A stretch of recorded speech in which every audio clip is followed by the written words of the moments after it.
There was like two Ed Geins. There was the one that was out there during the day, and then there was the one at night that was digging up the graves. Every time you would call the office with some new detail, it got bigger and bigger. Among the things they found were bowls that had been made from the tops of human skulls. Things like this just don't happen in the 1950s in a small town like Plainfield. It's not the nature of man to do the things that he did. It's an aberration. For more than a century, the movies have brought our most vivid nightmares to life. Often, the fear is conjured from fantasy, from imagining the unimaginable. But it's even more frightening when the demons are real. Based on a true story. Just that small phrase that these events actually happened sort of makes the film much more both relevant and much more terrifying. Norman Bates in Psycho, Leatherface in the Texas Chainsaw Massacre, Buffalo Bill in The Silence of the Lambs. Each of these characters had its origins in the same true story, the unspeakable crimes of a single man. His name was Ed Gein. The writers of fiction, who are really good at it, could take Ed Gein and you could make him almost anything you wanted to make him in the world of horror, because he had so much to work with. Gein's crimes were committed against the living and the dead. The depraved acts of a damaged mind, they slashed through the surface of a complacent age, revealing the darkness that lurked just below. His twisted world became America's obsession. And what is at bottom, the story of a boy and his mother, became the template for half a century of horror. There's something about Gein that appeals to the morbid curiosity within all of us. It's so macabre, so bizarre, so deviant that we can't look away. How long have you known Mr. 7 years? 7 years. What kind of a man did you know him as? Well, a nice man, just like anybody else. The only difference I'd say in the man, he seems to be a little hot.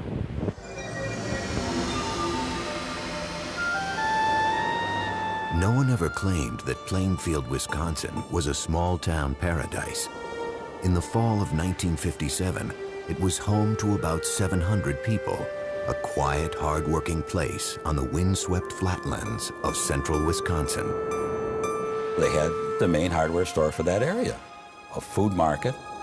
They had a restaurant or two, a saloon. There was nothing that would distinguish it from, probably 100 other communities in Wisconsin. That all changed over the course of one cold weekend, with a mysterious disappearance and a shocking discovery.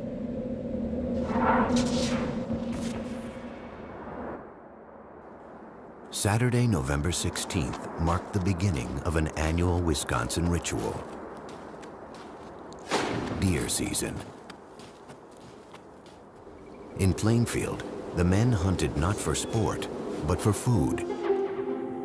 Their trophies would be killed, hung in barns, and dressed out, gutted and butchered. All the males would be out in the woods. And so the main street would be a quiet place. Particularly quiet that morning was Bernice Warden's hardware store. Though the store was supposed to be open, the 58-year-old proprietor was nowhere to be found. I lived across the street from the hardware store where Bernice Warden ran her business. I believe it was in the afternoon. People were starting to wonder why the store was locked and where was Bernice Warden. So her son came back from deer hunting himself and found that the place was a mess.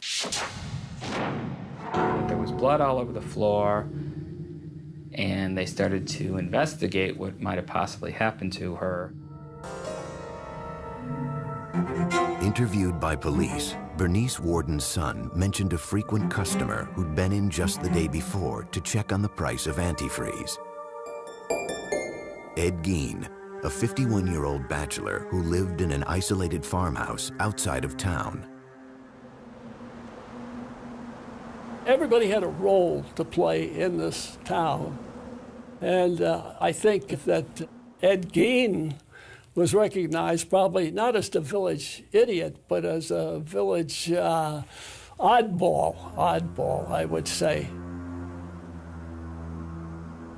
That evening, about 2 hours after Bernice Worden was reported missing, Sheriff Art Sly headed out with another deputy to Ed Gein's farm. If you ever wanted to have a Halloween party, that would be a great place for it. It was a spooky house out in the edge of town, and it was dark, and there wasn't a sign of life there. The doors of the house were locked, so the officers decided to take a look inside the woodshed. They went in investigating with flashlights. It was pitch black because there was no electricity and no lights. And one of the lawmen felt something bump against his shoulder. He turned, shined his flashlight on it, and indeed, there was Bernice Worden hanging from the rafters, upside down with her head off and gutted like a deer. Ed Gein was taken into custody that night. As he sat quietly in his cell at the Waushara County Jail, police continued to search his woodshed and then cautiously ventured into his home. Inside, they would discover a horrific scene. Bernice Worden's gutted carcass, it turned out, was only Ed Gein's latest grim creation.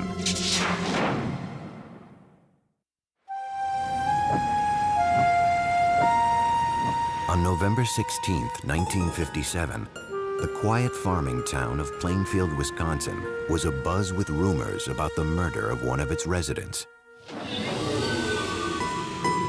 Bernice Worden's mutilated and decapitated corpse had been found that night in the woodshed of 51-year-old Ed Gein.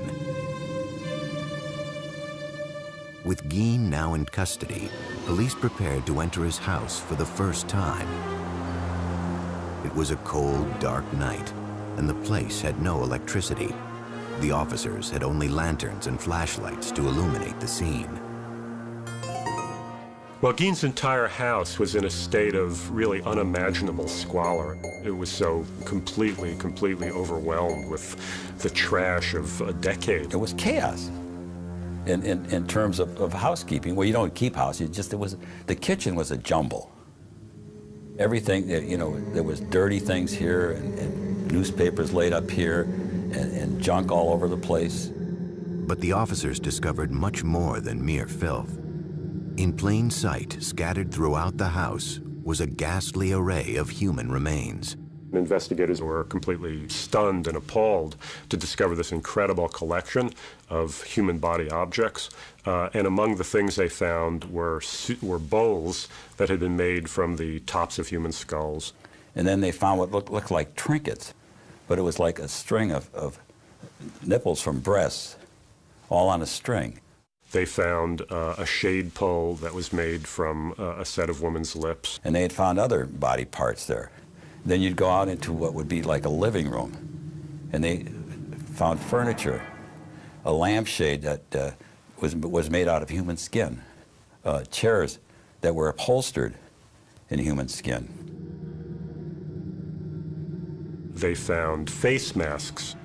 Gein had apparently flayed the skin from the heads of the victims and preserved them and stuffed them with paper and hung them on the wall as decorations. Each disturbing discovery seemed to top the previous one, until finally, one officer came upon a brown paper bag. He opened the paper bag and saw a hank of human hair, and as he himself later described it, he said he had no idea what possessed him to do it, but just sort of reflexively, he reached in and pulled this thing out. To his horror, he discovered it was a woman's face.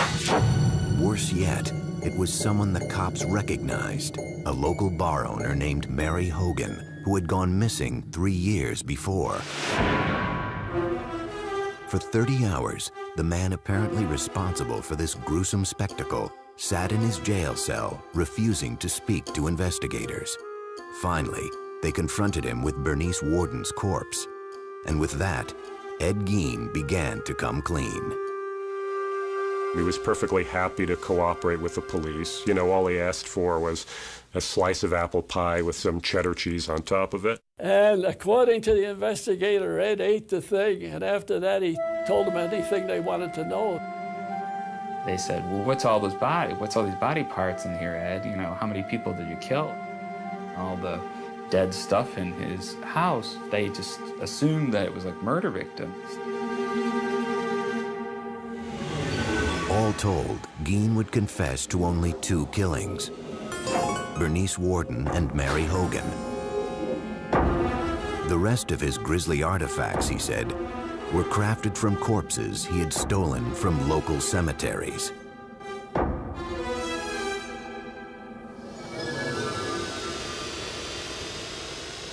Plainfield woke up that Sunday morning to find out what had been living in their community for all these years, and that was Ed Gein. My dad, he couldn't tell us what had happened. He just said, I want you to come in and watch the news tonight with me. And the news came up on the television. He was the person. I just said to my dad, oh my gosh, that's Ed. We were all upset. We were all devastated. We were horrified about what had happened. It was a terrible, horrible thing.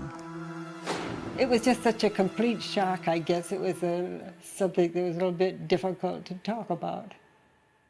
It wasn't just the murder of Bernice Worden that was so disturbing. It was the other terrible things that he did that was upsetting so many people. I mean, this is a guy who had been living in their community almost all his life and been a babysitter for their children, had been eating at their table. Well, look what he did and how he did. They couldn't believe it. Well, I figured he was just perfectly harmless and rather simple. Plainfield's shock would soon be America's. Almost immediately, hordes of reporters descended on the town. It was the beginning of Ed Gein's transformation from anonymous psychotic to cultural icon. And it could all be traced back to the story of his childhood.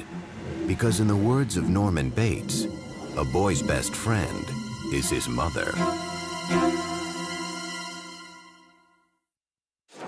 In November 1957, the gruesome tale of Ed Gein was making headlines across America. The country's morbid fascination with the man the papers were calling the Mad Butcher of Plainfield was not lost on author Robert Bloch, who was living in Wisconsin at the time. It was exactly the time that the Gein case was breaking in the newspapers, and Bloch immediately recognized that it would be a wonderful basis for a horror story. The result was Bloch's 1959 novel, Psycho, which Alfred Hitchcock would bring to the big screen the following year.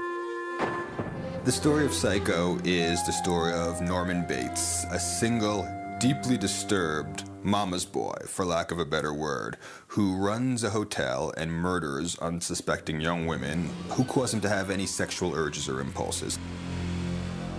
One of the main things that Bloch took from the Gein case was the psychological relationship between Norman and his mother, which very much parallels that between Annie and his mother.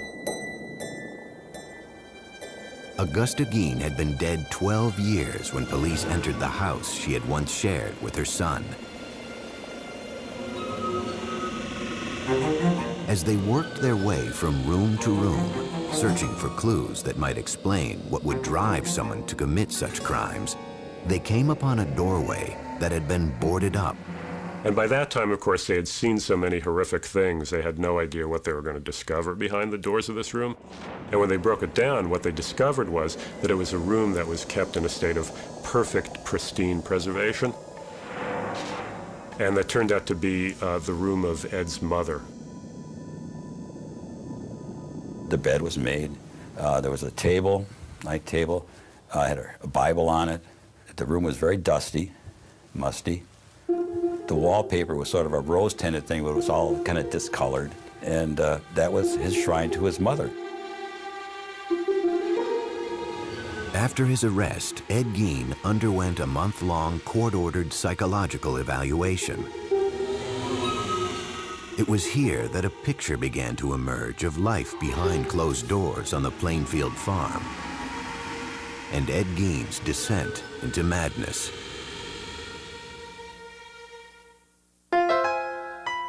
Born in 1906 in La Crosse, Wisconsin, Edward Theodore Gein was the son of an alcoholic grocery store owner and a strong-willed, God-fearing housewife. When he was 8, his mother Augusta insisted that the family leave their La Crosse home. One reason, apparently, she insisted that the family move from La Crosse was because, in her mind, you know, it was like Sodom and Gomorrah. With the proceeds from the sale of their grocery store, the Gein family settled onto a 200-acre farm in Plainfield. The family dynamic grew stranger and stranger. Mr. Gein had a very strange relationship with his mother. It was a love-hate relationship. He listened to her and worshiped her and followed her very closely. She was religiously devout, if not fanatical woman. Very, very domineering, very, very strong-willed. I mean, she completely dominated her husband, as well as her 2 sons, Gein and his brother Henry. Augusta would preach a lot out of the book of Revelations that said that women were whores, women were tramps, women were definitely evil beings out to, you know, hurt people. The Gein household really became a sort of breeding ground for psychopathology. You know, you have these 4 people stuck together, completely under the sway of this woman. So it really becomes an incubation place for madness.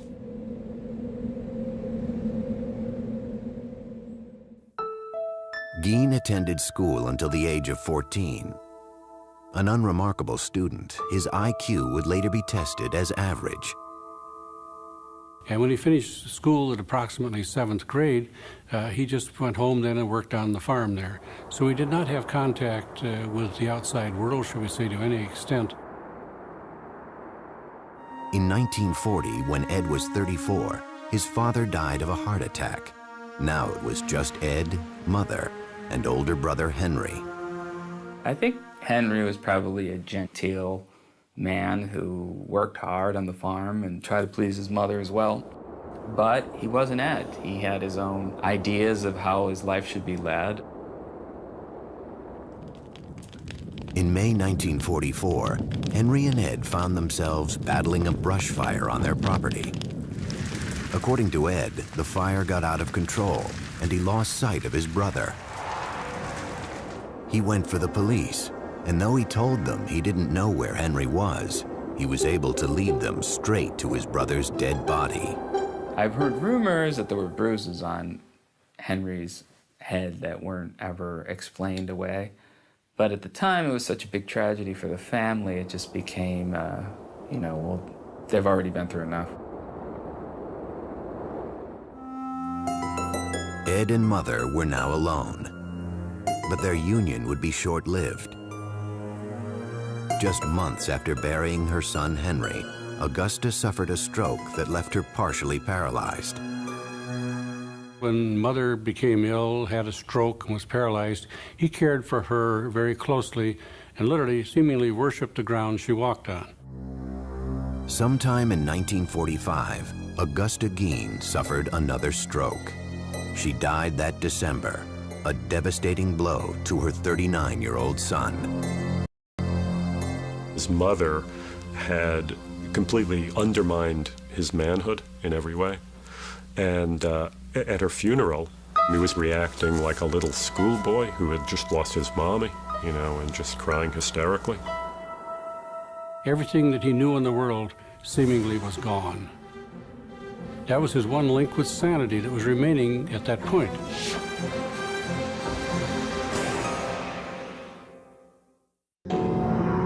Until 1945, Ed Gein's world had been entirely defined by his deeply religious and domineering mother. Her death that December left him for the first time on his own.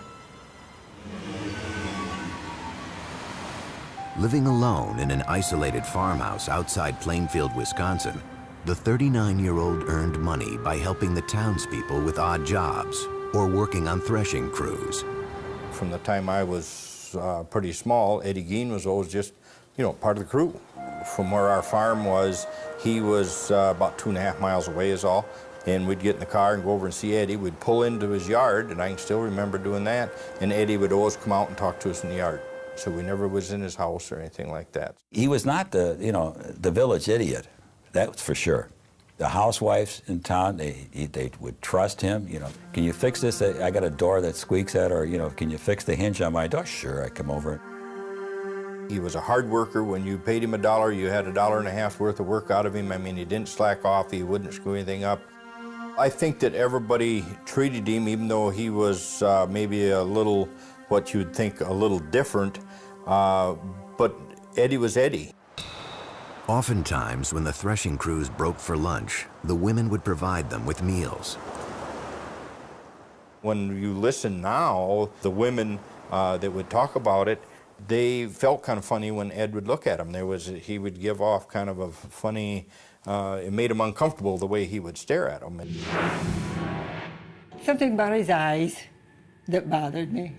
I didn't feel like he was a person I would trust. Strange. Gein had a reputation around town as odd, yet harmless. Behind closed doors, however, he struggled to cope with life after Mother. Psychiatrists who interviewed Gein concluded that during the years after his mother's death, his psychological problems crossed the line into psychosis. Mr. Gein's mother's death affected him tremendously. He had no other person to communicate with or talk with. And consequently, he just turned to his inner fantasies, his other interests, and found that without Mother, he didn't know what he was going to be doing. He would come home to this empty, decaying farmhouse. Again, that was without electricity, that was without indoor plumbing. He was completely isolated. Gein's mother had left him terrified of human contact, of women in particular. His loneliness, however, drove him to seek his own perverse sort of companionship. At some point, Gein said, he began to make nighttime raids on local cemeteries. Ed was a reader of the obituaries. He was fascinated by who had just passed away. Ed would find out when the service was going to be, where the burial was going to be, and as quickly as he could get there in the dark of night, he would go and open that grave and get that body. Mr. Gein substituted seemingly dead bodies for the activities that he had with his live mother before. If Mother was gone, he needed someone who literally could take her place. Gein took these desires to ghoulish extremes. Though it remains a mystery if he ever engaged in either sex with the corpses or cannibalism, some of the discoveries police would later make defied comprehension. There was what the police called a mammary vest, the upper torso of a woman that Gein had taken from the body and preserved and attached straps to. And then there were leggings that had been made from the skin of a woman's legs. And at times, it was reported that he would sometimes walk around with this mammary vest that he had managed to make from female anatomy, and he would attach it to his body. And apparently also sometimes take one of the female genitals that he had removed from a corpse and stick those on himself as well and pretend to be a woman. Eventually, however, violating the dead was not enough to satisfy Gein's morbid urges. It was around this time that he began patronizing Hogan's Tavern, a local watering hole owned by the bawdy, tough-talking Mary Hogan.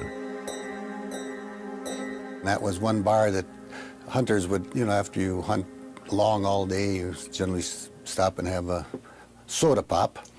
And I recall she was very huge and very jovial and joked a lot. Her nickname was Bloody Mary.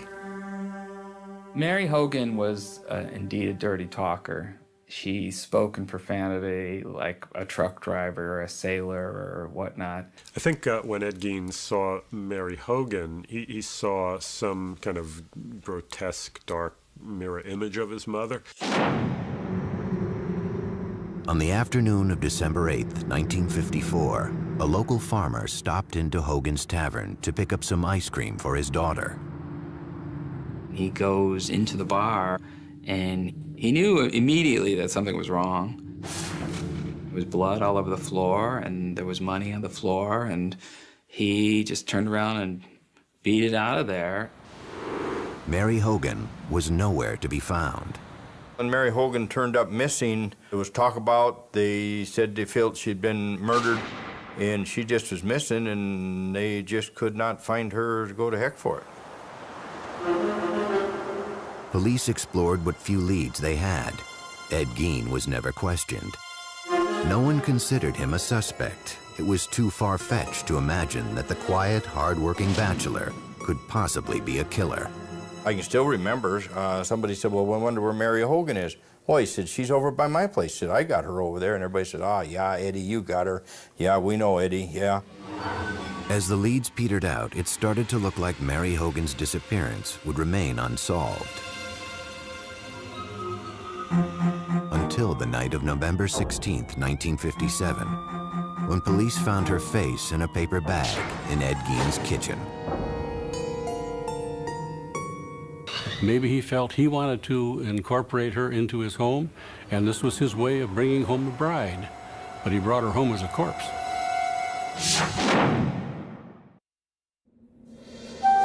As 1957 drew to a close, the people of Plainfield, Wisconsin were still reeling from the nightmare visited on their town. Ed Gein had been charged with the murder of hardware store owner Bernice Warden. But the discovery of his many other hideous offenses had brought instant infamy to Plainfield, along with a horde of reporters from around the world. This was the crime of the country at this particular November in 1957. And it just brought in basically the Western world's press. Had you ever been in the man's house? No, sir. Never been in there. I'd like to talk now. Your name? As the incident wore on and it became so much a front page issue that lots and lots of people were saying, when can it just die down? When can it go away? It was disturbing to the population. We didn't really appreciate all of the media attention. I was stopped on the street once by a reporter from England, but I just said that I had nothing to say and no comments to make, and walked on. Outside of Plainfield, a different kind of response was taking hold. The spread of what came to be known as Gein humor. Well, I believe that the jokes sort of was an outlet for how everyone felt and the fear that they felt. One of them was, what was Ed's favorite dessert? And he says, lady fingers. Ed Gein gave his girlfriend a present on Valentine's Day. It was a box of farmers' fannies, you know. There were actually people thrown out of the restaurant in Plainfield for going and ordering Gein burgers and things. Just a whole spectrum of those kinds of sick humor jokes that You couldn't think of them fast enough to respond to the one that would be given to you. On January 6, 1958, hearings began to determine if Ed Gein was competent to stand trial for Bernice Worden's murder. Doctors who had evaluated Gein testified that he suffered from schizophrenia. They said he was prone to hallucinations and delusional thinking and believed he was an instrument of God with the power to raise the dead.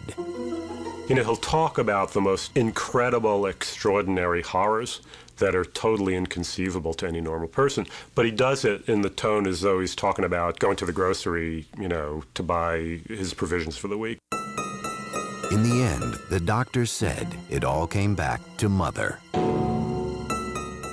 This is the duality of Gein.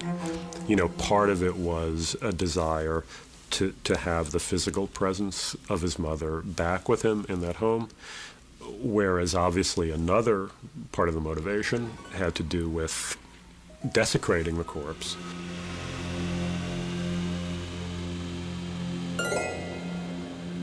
Reporter Dick Leonard remembers sitting next to Gein as the sanity hearing drew to a close. At that moment, he says, he caught a glimpse of the scared, sick man behind the monster. I looked at Ed, and he looked at me, and I could see he was nervous. He was fearful. And he says to me, "What are they going to do to me? What are they going to do to me?" So the judge raps and everybody to be quiet. And I had my hand down on the bench here, and he's next to me. And he reaches over and grabs my hand like I was his mother or something. That afternoon, the judge ruled that Ed Gein was legally insane and therefore not competent to stand trial. He was sent off to live at Central State Hospital for the Criminally Insane, a psychiatric hospital in central Wisconsin. For the people of Plainfield, life after Ed Gein would never be the same. We never locked our doors before this happened. But we began to lock our doors. The 50s was an era of innocence, I believe, and it's pretty much ended that. Still, there was one last piece of business for the town to attend to. On March 30th, 1958, Palm Sunday, Gein's farm and personal effects were scheduled to be auctioned off. But in the early morning hours of March 20th, residents awoke to a strange orange haze glowing a few miles out of town. There will be an auction here Palm Sunday, but this house and the personal belongings of Ed Gein will be conspicuously absent. Call it an act of God or whatever you will. The main attraction will be missing, reduced to a mass of rubble by a mysterious fire. News of the fire reached Gein himself later that morning. I went to Ed's room and I told him that his house had burned down. And he made a gesture just as well, the exact words that he said. In the end, after a brief investigation, the cause of the blaze remained a mystery. Residents of Plainfield were just happy the place was gone. The people in Plainfield were so happy that this house burned down and this was going to go away. We weren't going to be bombarded by the media. We were not going to be having tourists come to Plainfield to see Ed Gein's horror house. The auction of Ed Gein's estate still took place as scheduled on March 30th. Gein's grisly handiwork was not up for sale. All the human remains had been shipped off to the Wisconsin State Crime Lab. Yet that didn't stop hundreds of curiosity seekers from descending on the farm. One of the things sold at the auction was Ed Gein's car, which a very enterprising carny type immediately purchased and started to take on tour. Ed Gein's car used to show up at county fairs, like an exhibit, you know, like the two-headed cow or, you know, the bearded person. so that that would be an exhibit, and you could put a tent around it and charge admission. At Central State Hospital, staffers soon came to view Ed Gein as something of a model patient. Ed was a quiet individual. He'd go and sit in the corner in the day room, and we had some nice lounge chairs out there, and he'd read the paper there. He wouldn't converse too much with other patients. I can remember we used to play cribbage together out in the day room. There were, however, times when Gein behaved oddly. When it got, say, full moon, he would talk about women, what he'd like to do to them, and just ramble on, just like very incoherent. And then as the full moon dissipated, he would get more back to normal. But he always had that glint in his eye that you kind of figured there was something there that was wrong.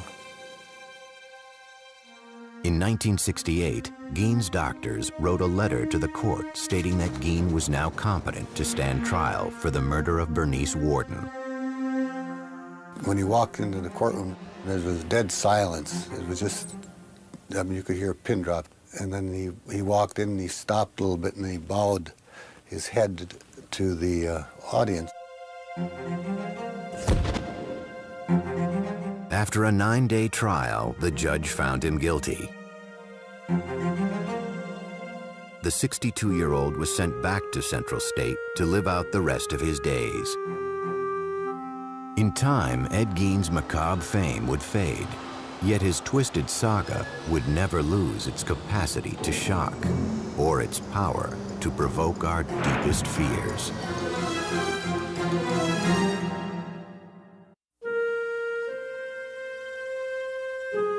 By the early 1970s, an aging Ed Gein was quietly passing his days in a Wisconsin mental institution. He'd go to his room a lot and lay on the bed and kind of daydream. So I don't know what he was thinking about. I couldn't read his mind, but we always had the thought that he was thinking about what he had done. Gein and his gruesome crimes had long since faded from the public consciousness.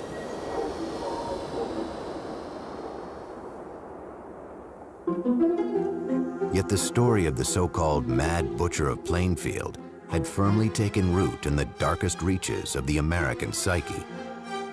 It was a time where he became almost unlifelike, almost like he was a creature of fiction, I think. Some type of a demigod, almost. My name is Gunnar Hansen. In 1973, I killed 4 people. I was Leatherface in the Texas Chainsaw Massacre. When Texas Chainsaw Massacre was released, it played predominantly in drive-ins. And to say there was an uproar over it would be an understatement. You know, teenagers went in their cars looking for a good time. And what they were exposed to was literally 90 minutes of pure hell. Directed by Tobe Hooper, the film featured a character named Leatherface, who wore a mask made of human skin. During the filming, late one night, Tobe told me that this was based on Ed Gein, very loosely. I mean, what he said was that Ed Gein was the inspiration for the family, that if you take essentially the fact that they made furniture out of bones, that they had skin lamps, that they might be cannibals, and that Leatherface wore a mask, those characteristics were lifted from Ed Gein. What Leatherface really is Ed Gein as a little child would imagine him to be. Because these crimes were real, we had to make Leatherface into this hulking monster who wears a mask of human flesh and wields a chainsaw, instead of being the boy next door who does these horrible things. 17 years later, a different take on the legend of Ed Gein would help make the film The Silence of the Lambs a critical and commercial hit. If you look at The Silence of the Lambs, where the Buffalo Bill character is trying to make a skin suit out of women's body parts, which is something that's based directly on Gein. The killer, the grave robber, all of the things that, you know, you want to get into a good horror story, he was there. He was their source. Because the imagination could take Ed Gein anywhere and it has. The irony is that as twisted as Norman Bates was, as Leatherface wielding his chainsaw is, and as pathologically insane as Buffalo Bill is, Gein was worse. Gein had everything these characters had in spades. 2001 saw the release of a low-budget independent film about the life of Ed Gein. I thought Ed Gein would be a good topic for a movie just because of the mindset of this person. This person who lives by himself with his fantasies and with just his loneliness and his mental illness, eventually steps over the line and becomes a killer. On July 26, 1984, Ed Gein died of respiratory failure. He was 77 years old. There wasn't too much emotion at that time. There wasn't much talk going on in town other than he's gone. He's dead. Ed Gein ended up being buried in the most appropriate place for him, right next to his mother in the Plainfield cemetery. You know, ever since her own death in 1945, it had been his great dream to get back to her, and finally in death he had achieved that. Sometime after his death, Ed Gein's tombstone was stolen from the ground. It was eventually recovered and is currently being kept in storage at the Waushara County Sheriff's Department. To this day, however, groundskeepers at Plainfield Cemetery still find flowers and letters that have been left at his grave. There's no way in the world that anyone could ever decipher completely or even intelligently what Ed was thinking or doing. It's not the nature of man to do the things that he did. It's an aberration. The fact that Ed Gein was a sick man mentally, I don't think that mattered to any of us. He did some horrible things no matter what his condition was, and so we had no sympathy for the man. Mr. Gein was an example of a monster that was in hiding. He was not known to his neighbors. He presented a facade of normality to them, and that's why he literally could have the mask of sanity over the whole situation until he was discovered. Obviously, we can never really know. To ask what made Ed Gein is ultimately as unknowable as to ask what made Mozart Mozart. You just don't know.